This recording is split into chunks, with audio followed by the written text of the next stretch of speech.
আসসালামু আলাইকুম। 5 মিনিট ট্যুরিজমে আপনাদেরকে স্বাগতম। আজকে আমি জানাবো কিভাবে সিঙ্গাপুর থেকে মালয়েশিয়াতে বাসে যাবেন। প্রথমত মালয়েশিয়াতে যাওয়ার আগে এরাইভাল কার্ডটা ফিল আপ করে ফেলবেন। সেটা আ সর্বনিম্ন ৭২ ঘন্টার ভিতরে এটা ওপেন হয়। তো আপনারা ২৪ ঘন্টা আগেই সেটা ফিল আপ করতে পারেন। তারপর আপনারা বাসের টিকেট করে ফেলবেন। বাসের টিকেটের জন্য এরোলাইন, সিটি লাইন, ফাস্ট কোচ এই ৩ টাই সবচেয়ে ভালো এসি বাস সার্ভিস। আপনারা অবশ্যই সিঙ্গাপুর থেকে কুয়ালালামপুরের টিকেট কাটবেন। সিঙ্গাপুর থেকে কুয়ালালামপুরের টিকেট সেটা ২৫ সিঙ্গাপুর ডলার থেকে ৩৫ সিঙ্গাপুর ডলার অথবা ৪০ সিঙ্গাপুর ডলার পর্যন্ত হয়ে থাকে। আমরা যে টিকেট কেটেছি সেটা ৩১ সিঙ্গাপুর ডলার নিয়েছে আমাদের কাছ থেকে পার টিকেটে।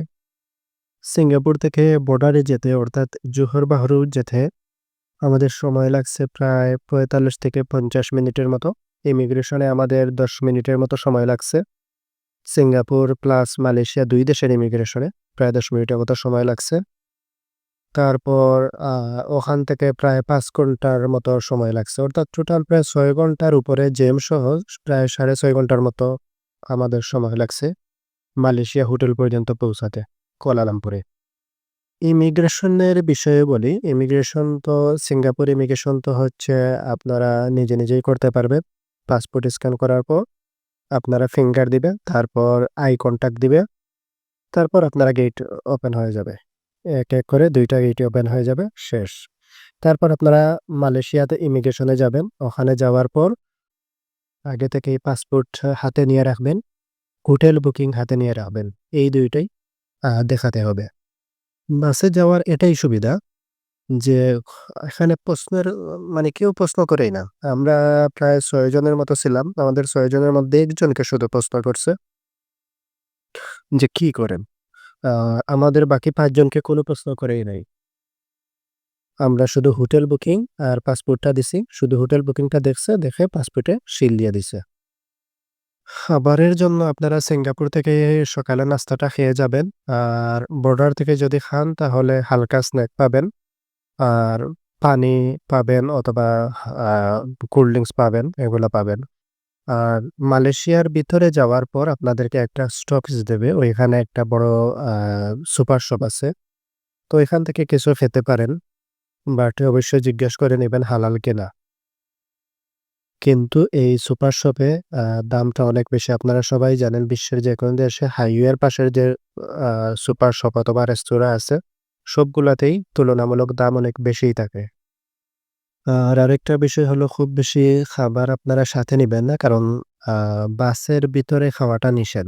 ওরা বাসে উঠার পরেই সাথে বলে দিবে যে বাসের ভিতরে কোনো খাবার খেতে পারবেন না। যখন স্টপেজ দিবে তখন আপনারা বের হয়ে খাবেন।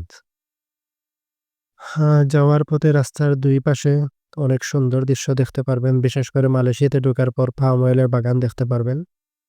আর গাড়িগুলা স সর্বোচ্চ ৯৮ অথবা ৯৯ কিলোমিটার স্পিডে চলবে। কারণ তাদের স্পিড লিমিট দেওয়া থাকে সর্বোচ্চ ১০০ কিলোমিটার। সেজন্য ওরা ৯৭, ৯৮, ৯৯ ওই স্পিডেই চালায় বেশিরভাগ সময়। এসির কোয়ালিটিটা অনেক ভালো। ১০-১৫ মিনিট পরই মোটামুটি আপনাদের ঠান্ডা লাগতে শুরু করবে। আপনারা চাইলে ব্ল্যাঙ্কেট নিতে পারেন। আ বাস থেকেই ব্ল্যাঙ্কেট দিবে। আ সিমের ব্যাপারে হলো আপনারা সিঙ্গাপুর থেকেই একটা সিম কিনে নিবেন এবং কেনার সময় আপনারা অবশ্যই বলবেন যে সেটা রোমিং হতে হবে। অর্থাৎ আপনি মালয়েশিয়াতে গিয়ে ইউজ করবেন। চেষ্টা করবেন বাংলাদেশী দোকান অথবা বাঙালি দোকান থেকেই কেনার জন্য। তাহলে আপনারা বুঝাতে পারবেন ভালো। আর প্রতারণাও করবে না। আর মালয়েশিয়ার রোমিং হলে তাহলে আপনাদের সমস্যা হবে না। মালয়েশিয়াতে গিয়ে ওই সিম দিয়ে ইউজ করতে পারবেন। সিঙ্গাপুর থেকে সিম কিনলে আপনারা সর্বনিম্ন $৮ থেকে সর্বোচ্চ $১৫ পর্যন্ত প্রাইস আছে। যেটা আ ১৫ দিন ১৫ দিনের প্যাকেজ। আ তাহলে ধন্যবাদ সবাইকে। ভালো থাকবেন। কথা হচ্ছে অন্য কোনো ভিডিওতে। আল্লাহ হাফেজ।